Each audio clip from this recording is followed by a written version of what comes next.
வணக்கம் நேயர்களே. வருடத்தினுடைய கடைசி நாள் நமது சந்தைகள் சற்று லோவர் நோட்டில் முடிவடைந்திருப்பது குறிப்பிடத்தக்கது. 5 நாட்களுடைய ரேலி இன்றைய தினம் இறங்கியிருப்பது கிட்டத்தட்ட 52 புள்ளிகள் குறைந்து 21,766.45 21,726.45 முடிவடைந்திருக்கிறது. Advances 1072, declines 975. ஸோ மார்க்கெட்டினுடைய பிரெத்தை பார்க்கும் பொழுது indicating ஒரு slightly optimistic sentiment in the broader market அப்படின்னு எடுத்துக்கலாம். அதுபோல mid cap and small cap பார்த்தோம்னா அது இன்னைக்கு தினம் சர்ஜ் ஆயிருக்கு 0.8% அண்ட் 0.61%. வாலட்டிலிட்டி இண்டெக்ஸை பார்க்கும் பொழுது கிட்டத்தட்ட ஒரு 4.8% குறைந்து டிக்ரீசிங் இன் மார்க்கெட் வாலட்டிலிட்டியை கொடுத்துள்ளது என்று சொல்லலாம். மேலும் ஓவராலாக இந்த வருடத்தில் பார்த்தோம்னா நிஃப்டி 20% ரிட்டர்னை கொடுத்திருக்கிறது. மிட் கேப் பார்த்தோம்னா 46% ரிட்டர்னை கொடுத்திருக்கிறது. அதே சமயம் பேங்க் நிஃப்டி பார்த்தோம்னா 12% அண்டர் பெர்ஃபார்ம் பண்ணிருக்கு என்று சொல்லலாம். மேலும் துறைகளை பார்க்கும் பொழுது இன்றைய தினம் Nifty auto, FMCG, metal and pharma top gainers, energy, PSU bank and Nifty bank and IT top losers today அப்படின்னு சொல்லலாம். இண்டிவிஜுவல் ஸ்டாக்ஸை பொறுத்தவரை பார்த்தோம்னாக்க Tata Consumer, Tata Motor, Bajaj Auto, Adani Enterprises, Eicher Motor, Nestle, Hindustan Lever, Britannia, Tata Steel, Bajaj Finance இவையெல்லாம் ஏறிய பங்குகள். காலையிலேயே நம்ம அந்த ஸ்டீலில் 500 ப்ரைஸை பற்றி கொடுத்துருந்தோம். அதனால ஸ்டீல் கம்பெனிஸ் எல்லாமே ஒரு பெட்டரா பண்ணிட்டு இருக்குன்னு சொல்லலாம். அதுபோல் Tata Consumer, Tata coffee merger இருக்கு. அதனால டாடா கன்சியூமர்ல மொமெண்டம் வந்தது என்று சொல்லலாம். மேலும் நிஃப்டி 50 இறங்கின பங்குகள்னு பார்க்கும் பொழுது BPCL, State Bank of India and ONGC இந்த 3 பங்குகளும் இறங்கி இருக்கிறது.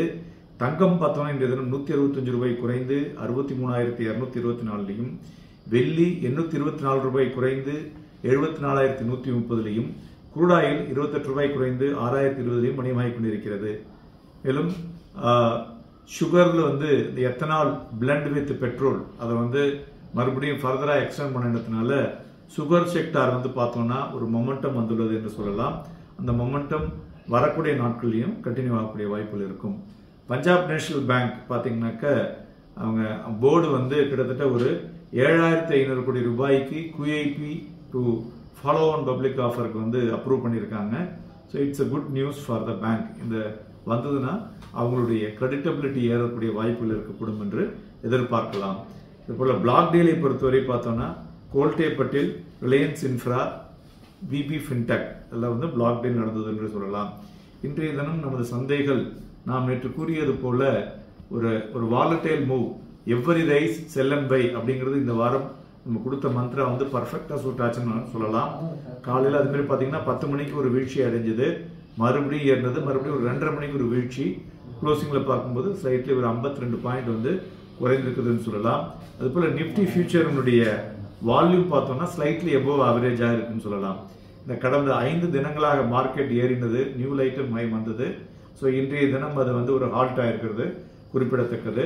ஸோ இதுல மெயினா இந்த அப் ட்ரெண்ட் இன்டாக்ட் இல்லையா அப்படிங்கிறது நம்மளுடைய சிறப்பு பதிவுகளை பார்ப்போம்.